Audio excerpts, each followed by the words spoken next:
Lucas 24, Lucas 23, 34.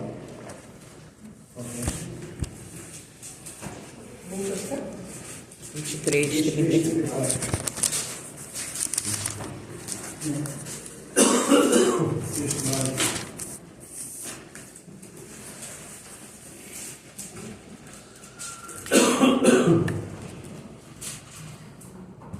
Amém?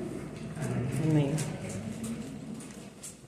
E dizia Jesus: Pai, perdoa-lhes, porque não sabem o que fazem. E repartindo as suas vestes, lançou-lhes todo só.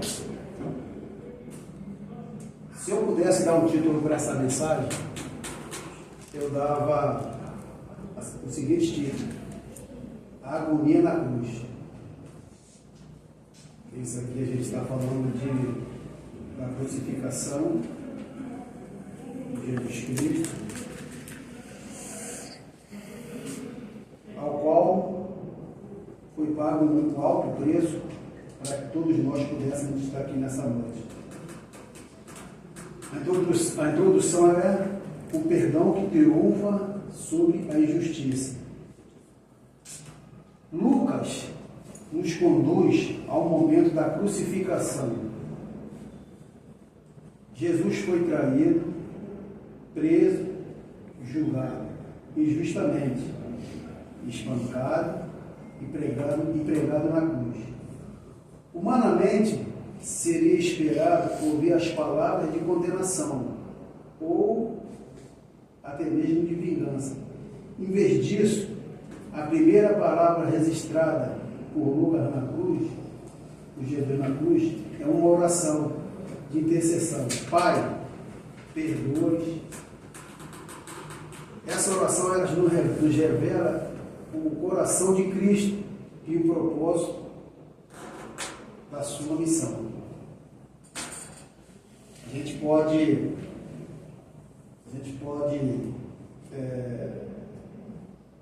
chegar à conclusão de que a crucificação ela foi um ato histórico naquela época, porque a gente sabe que Jesus foi morto, ele foi cuspido e sem dar um pio, e sem falar nada. Ele foi humilhado, sabendo que a sua vitória estava próxima, mas ele teria que pagar esse preço. Ele teria que pagar o preço da crucificação, ele teria que pagar o preço da humilhação, ele teria que pagar o preço da sua morte. O contexto é: Jesus está sendo crucificado entre os criminosos, e ao redor da cruz estão soldados romanos, líderes religiosos e espectadores e discipulados, e discípulos abalados. Enquanto os soldados dividem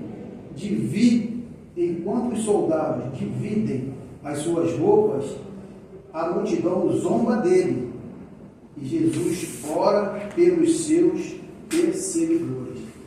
Irmãos, vamos fazer na data de hoje. Hoje está muito difícil. Como o André falou, né? A pregação do André, a gente tem que perdoar 70 vezes 7.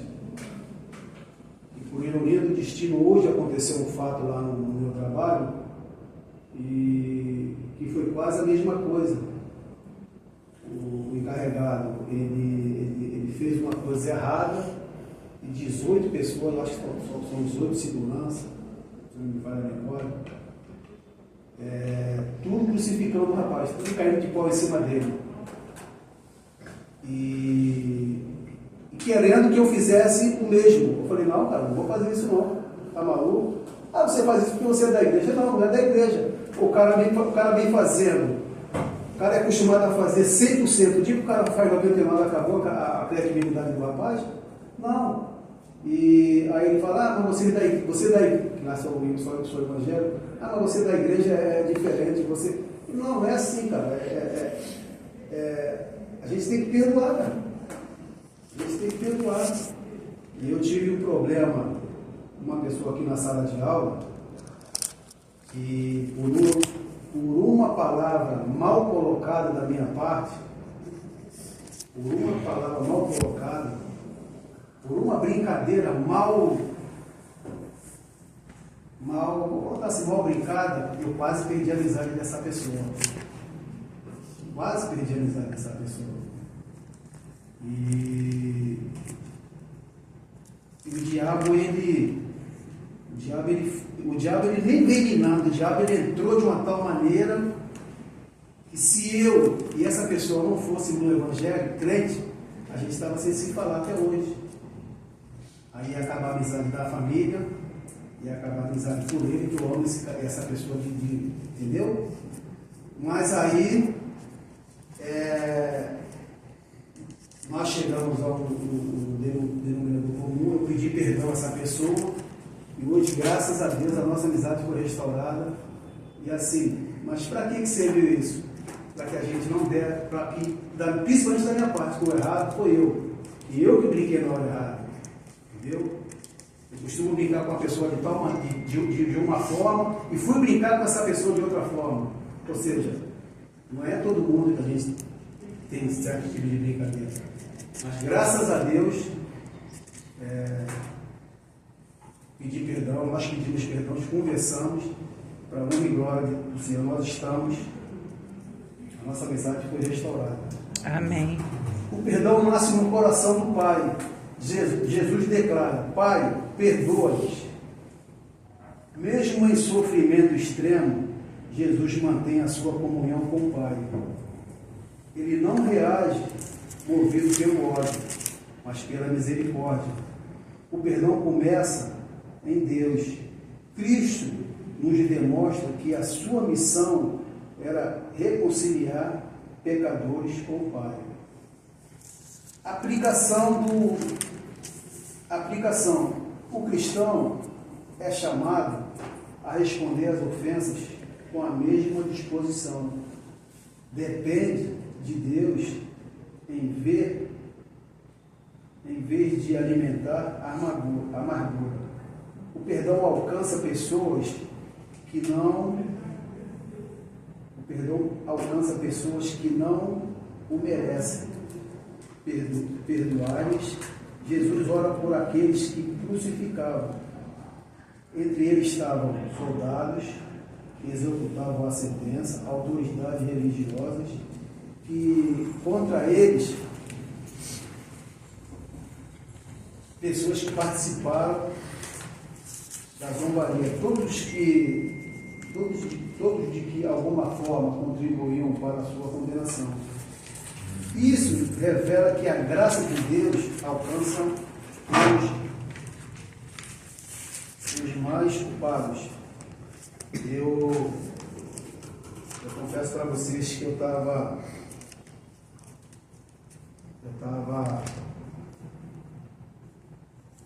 tinha dois temas não está assim, de mensagem para levar aqui, né? Porque aqui não tem pregador, né? Nós temos tudo do mesmo nível, mas como o André falou, eu estava.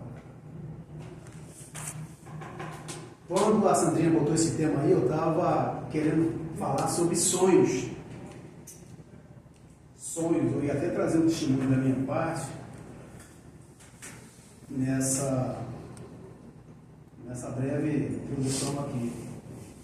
Mas aí no meio dessa trajetória, Deus me mudou para esse aqui, a agonia da cruz. Foi Lucas 23:34. Por quê? Porque eu vivi um sonho.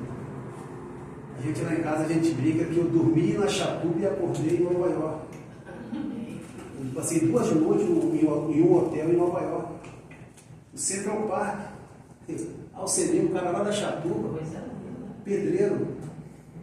Eu dormi na Chatuba e acordei em Nova York. Então isso aí não tem nada a ver com isso aqui. Isso aqui é uma outra mensagem que eu vou pegar nos Gideões. É o poder dos nossos sonhos. Porém, a gente não pode sonhar e ficar parado. O pastor Bonfim falou, Deus dá um sonho. Agora, cabe a gente trabalhar para alcançar esse sonho. Entendeu? Então, como o André falou, quando a Sandrinha vê que esse texto, eu vai falar, agora que eu vou falar, pregar sobre sonhos. Mas não, no meio desse caminho, ele falou assim, não é esse não, meu filho, vamos para aqui, ó. Então, assim, não parece não, mas isso aqui é uma coisa muito séria. Não tem pregadores aqui não, todo mundo está no mesmo nível, está no mesmo bar. Entendeu?